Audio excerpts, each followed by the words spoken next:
जय Shri Ram dear students, माँ classes के ऑनलाइन प्लेटफॉर्म पर आप सभी का स्वागत है। आज हम क्लास 10 चैप्टर 1 रासायनिक अभिक्रिया एवं समीकरण, इसमें अपने रासायनिक अभिक्रियाओं के प्रकार संयोजन, वियोजन, विस्थापन,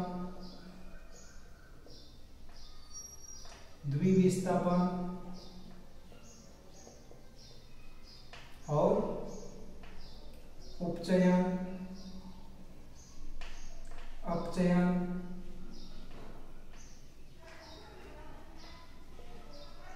रेडॉक्स,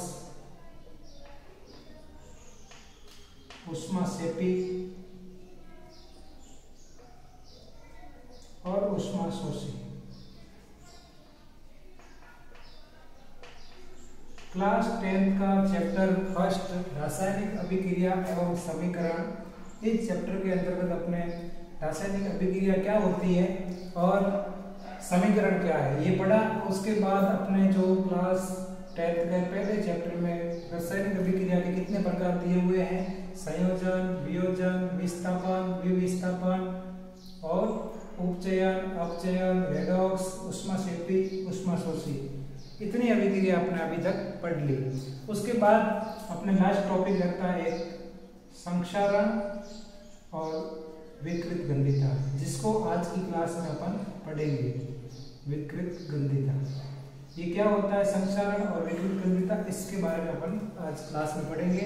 यहाँ तक आपको मैंने बता दिया कि संयोजन में अभिकारक जुड़ते हैं, वियोजन में घटते हैं, टूटते हैं, विस्थापन में एक जगह से उसको स्थान से दूसरे स्थान पर विस्थापित कर दिया जाता है, इसमें आयनों का आदान प्रदान होता है, उपचयन में ऑक्सीजन जुड़ता है, अपचयन में हाइड्रोजन जुड़ता है, रेडॉक्स के अंतर्गत ऑक्सीजन और हाइड्रोजन दोनों जुड़ते हैं, उपचयन अपचयन दोनों होता है, ऊष्माक्षेपी में ऊष्मा का उत्सर्जन होता है और इसके अंतर्गत ऊष्मा का क्या होता है, अवशोषण होता है। क्या होता है, अवशोषण।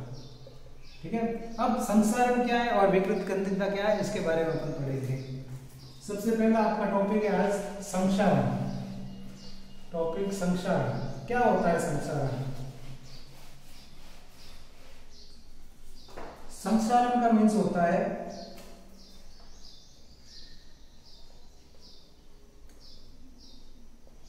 जब कोई धातु, किसी भी प्रकार का धातु, लोहा, तांबा, चांदी, वो जब किसी अम्ल और आर्द्रता के संपर्क में आता है, जब कोई धातु और अधातु के अंदर आपको अंतर पता होगा। तो संक्षारण में जब कोई धातु अम्ल बोले तो एसिड, आर्द्रता का अर्थ हुआ नमी। ठीक है, आर्द्रता को क्या बोल सकते हैं, नमी। जब कोई धातु अम्ल, आर्द्रता आदि के संपर्क में आता है,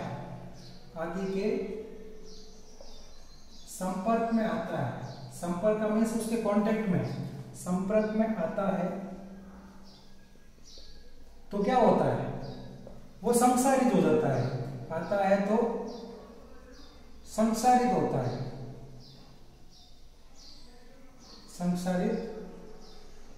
होता है, ये जो संक्षारित होने की प्रक्रिया होती है, इस प्रक्रिया को क्या कहेंगे, संक्षारण कहते हैं। इस प्रक्रिया को क्या कहते हैं, संक्षारण कहते हैं। बात समझ में आई। धातु कोई भी हो सकता है, एग्जांपल के लिए जैसे लोहा, ठीक है, लोहा ले लिया, चांदी, तांबा, जो भी धातु है, आपको तीन ही याद करने हैं, लोहा, चांदी और तांबा। एनसीईआरटी के अकॉर्डिंग आपको चलना है। लोहा, आपको पता है जब कोई लोहे की वस्तु होगी और आप उसको खुले में छोड़ दोगे, वातावरण के संपर्क में अम्ल और आर्द्रता होगी। ठीक है, जैसे कोई लोहे की वस्तु थी, उसको आपने खुले में छोड़ दिया, वहां पे पड़ा हुआ था, रखा हुआ था, तो ये चीज क्या होगी, अम्ल और आर्द्रता के संपर्क में आएगी। जैसे बारिश वगैरह हुई तो उस लोहे के ऊपर बारिश की बूंदे वगैरह हुई, पानी आया तो वो क्या हुआ, संसारित हो गया, और संसारित होने की वजह से इसका रंग चेंज हो जाएगा। यानी संसारण का सीधा अपनी भाषा में बोले तो जंग लगना, किसी भी चीज के क्या लगना, जंग लगना है ना। संसारण को क्या कह सकते हैं अपन, संसारित होने का मतलब जंग लगना। ठीक है, अब आपको समझ में आ जाएगा संसारण का मीन्स क्या हुआ, जंग लगना। जब कोई चीज के जंग लग जाता है तो वो क्या कहेगी, विज्ञान की भाषा में उसको बोलेंगे संसारण। लोहा होता है भूरा, ठीक है, चांदी कैसी होती है, काली पड़ जाती है। आपने देखा होगा आपके घर पे बहन वगैरह जो भी माताएं जो चांदी की पायल पहनती है, तो चांदी का जो आभूषण है पायल, ये क्या होता है, ब्लैक पड़ जाता है। नया नया लाते तो चमकीला होता है, कुछ समय के बाद जब वो पानी के संपर्क में वगैरह आता है तो उसका रंग चेंज हो जाता है, काली हो जाती है। तांबा कैसा होता है, तांबा होता है हरा। अगर हाथ में कोई कड़ा वगैरह अगर तांबा का पहनता है तो उसका हाथ भी मतलब हाथ के ऊपर ग्रीन ग्रीन कलर आ जाता है। ठीक है, तो ये ब्राउन हो जाएगा, ये ब्लैक और ये ग्रीन।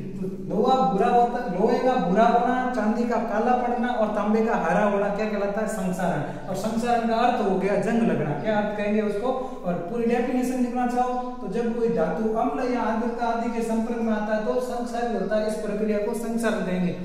आपको पहले चैप्टर के अंतर्गत तो संसारण के बारे में इतना ही पढ़ना है, संसारण क्या है और संसारण कौन कौन सी वस्तुओं को, कौन कौन सी धातु को होता है और उसके क्या फर्क क्या पड़ता है संसारित होने से।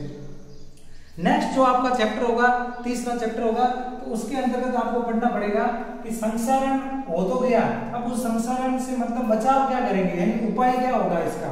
ठीक है, उपाय क्या करेंगे या फिर संसारण होने से बचाव कैसे करेंगे उस वस्तु को।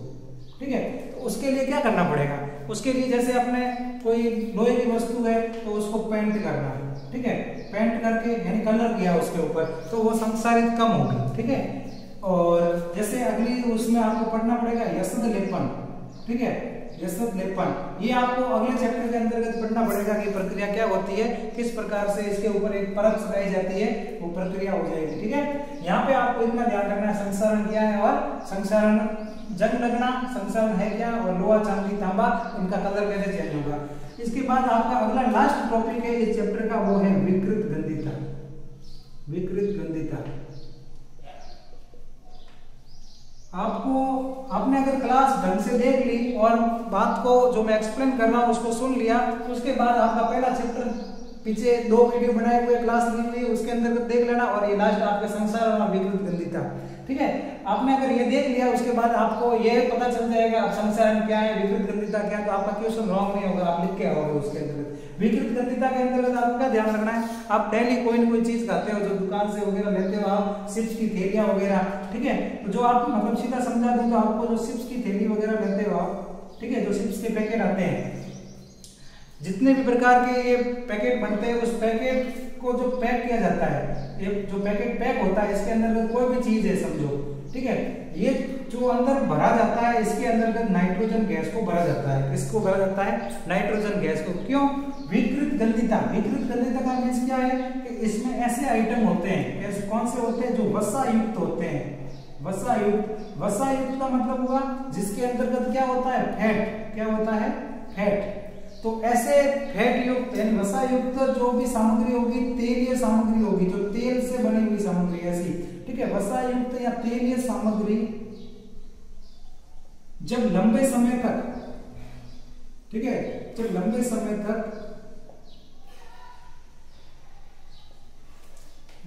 तक रहती है तो क्या हो जाता है, उसमें गंध आ जाती है ना, गंध बन जाती है। कब बनेगी, जब कोई पैकेट आप लाते हो, उस पैकेट के अंतर्गत नहीं नाइट्रोजन गैस भरी हुई नहीं। आपने देखा होगा चिप्स का पैकेट एक तो पूरा भरा हुआ होता है, खुला हुआ होता है, और कुछ चिप्स के पैकेट उसमें से हवा निकल जाती है तो वो पूरा बंद हो जाता है। पर ध्यान रखना, जब ये खुला हुआ लोग है जिसके अंदर नाइट्रोजन गैस भरी हुई है, वो तो होगा कैसा, टेस्ट होगा उसका सही। और अगर ये नाइट्रोजन गैस बाहर निकल गई है और आप उसको टेस्ट करोगे तो उसका टेस्ट कैसा आएगा, डिफरेंट आएगा, यानी वो गंधित हो जाएगा। ठीक है, तो विकृत गंधिता का मीन्स क्या होगा, वसा युक्त तेलीय सामग्री। तेलीय कौन सी सामग्री, खाद्य सामग्री।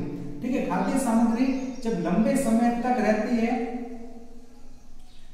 तो उसकी गंध चेंज हो जाती है ना, उसकी गंध में गंध व स्वाद टेस्ट में ना, स्वाद में परिवर्तन, स्वाद में परिवर्तन होना, परिवर्तन होना। ये परिवर्तन कब होगा?